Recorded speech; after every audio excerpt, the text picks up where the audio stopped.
morning, Year 4. It's Monday morning again. Hope you're all well, feeling wide awake and ready to go. This is our English lesson today, but as always, before we start, everybody jump up to your feet. We're just going to get ourselves moving a little bit. So what I wanted to do is start off with, we're just going to touch opposite legs off the feet. So kick those legs up and bring those arms down if you do that. Well done. Keep stuff going. Okay. Now just change slightly and bend your knees. So bending your elbows, put your elbows to your knee. That's right. Well done. Okay. Now, I want to stand, I want to spin top up your body. Okay, so hips down and keeping still. You just spin the top. Okay. Well done. Right, so it's a march on the spot. Do big marching and punching forward. Okay. Right, and as we were feeling a bit more just let's turn that into a jog. Jog on the spot. Right. What I'm going to do, we're going to jog, and then we're going to say down, and then jump up. Jog on the spot. Down, and jump up. Jog on the spot. Down, and jump up. Jog on the spot. Down, jump up. Jog on the spot, down, jump up. Well done. Right, so what I want you to do now is send it to jump. Remember, imagine that imaginary line. Remember before you try to jump over it? You can either jump like that, or you can do 2 jumps and then jump over the line. Keep yourself moving whatever you do. Okay. Let's change those jumps slightly and turn into lunge jumps, so one foot to the other. Okay? Well done. Well done, everyone. Keep going, get a smile on your face. Right. Okay, well done everybody. Are we ready to sit down and get on with some work? Right, so you need your English books out for today's work, but just before we start, our usual friends are around and they are hiding again. Okay, so we've got Blueberry, okay? She's hiding somewhere, okay?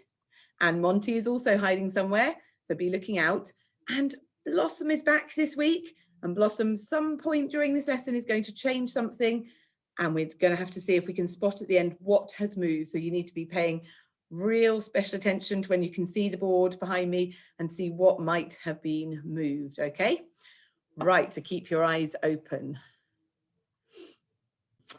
So it is Monday the 1st of March, and today we are going to be planning a poem that is based on what we've read so far in The Firework Maker's Daughter. So date and walk, beautifully written in your book, underlined, beautiful, neat, joined up handwriting, okay, and pause, and then we are ready to continue. Right, okay, so first thing we are going to do is a grammar 5 a day. And what you can do in a moment, I will go through the questions, but if you need a bit more time, you can always pause the video as you go along to answer them. This is the same one for everybody, okay? And you can see there are 5 questions there. So question number 1, can you add there, or there to the sentence to make it correct? So in your books, what I'd like you to do is write down the sentence. You don't need to write the question, just write down the sentence. The boys took their coats over there. And I want you to write the whole sentence, choosing which spelling of there needs to go in both of those spaces. Okay, we've done quite a bit of work on this now, so try and remember which there goes in. One of them is not needed. So pause the video if you need to get that one done. Question 2, can you add a fronted adverbial to this? So we've got to put something at the front. The children came home. There could be lots and lots. So we may have 60 different answers to this question, okay? But you just want something that will make sense at the start of that sentence. And remember, the fronted adverbial tells you when or where or how something is happening. So pause the video if you need to. Question 3, can you circle the pronouns in the sentence? So in your books, if you just write down the pronouns, Jo has got her shoes on and she is going out. So just write down, there are 2 pronouns. I'll give you a clue. There are 2 pronouns. Just write those down in your book. Pause the video if you need to. Question 4. This time we're circling the adverb. So in your book, you can write down the adverb. The children played happily all day long. So which one of those words is the adverb? And just write down the adverb. And number 5, can you rewrite the sentence adding in the possessive apostrophe?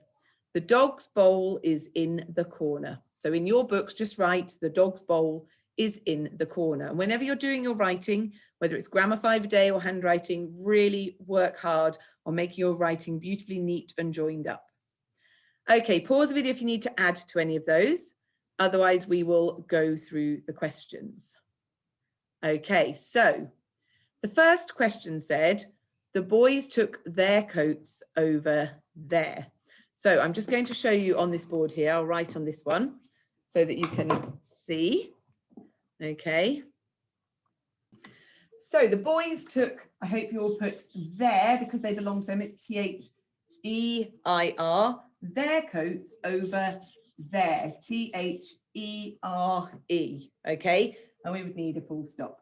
So if you got both of those correct, give yourself a tick. That is one question correct.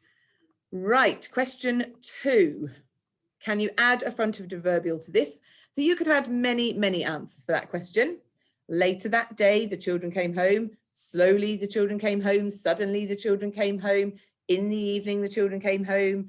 In the morning, at night. There are lots and lots of answers. So you are going to have to check whether your sentence makes sense there. If you've managed to put one in, give yourself a tick.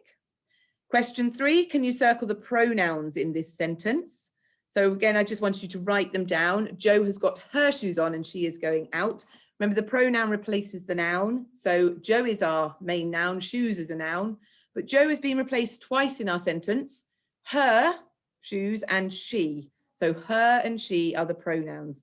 Give yourselves a big tick if you got all of those correct. Question 4, which is the adverb? Well done if you spotted, it is happily. Okay, remember the adverb describes how you do something. So the children are playing and how they're playing is happily. And question 5, can you rewrite the sentence adding in the possessive apostrophe? The dog's bowl is in the corner. So let's have a look on this board. It's a singular one, the dog, there's only one dog. So who is doing the owning? The dog, add the apostrophe, then the S.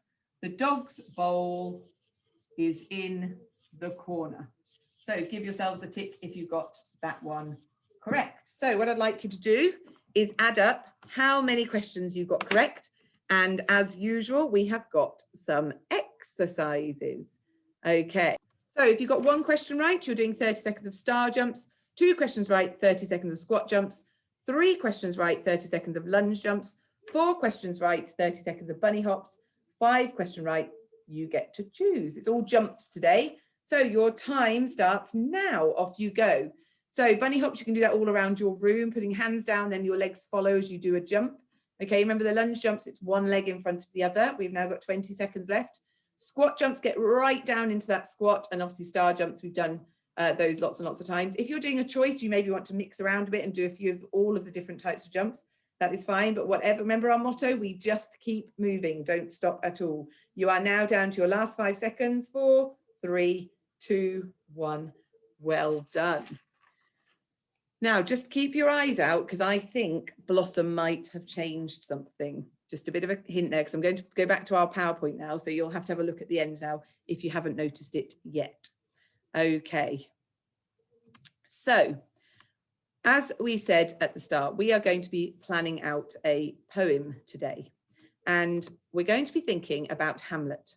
And in the chapter 1 of The Firework Maker's Daughter, we learnt about the things that Hamlet liked and the things that he needed and that, or that they believed he needed. Okay, and every time he went to a different king's home, he was treated with these very fine things. Okay, so what we are going to do is we're going to just have a look at the extract from chapter 1 that tells us the things that Hamlet needs. And what I want you to do is just make a note of that. You can either jot it down as notes in your book, or you can refer back to this next slide that I am about to show you.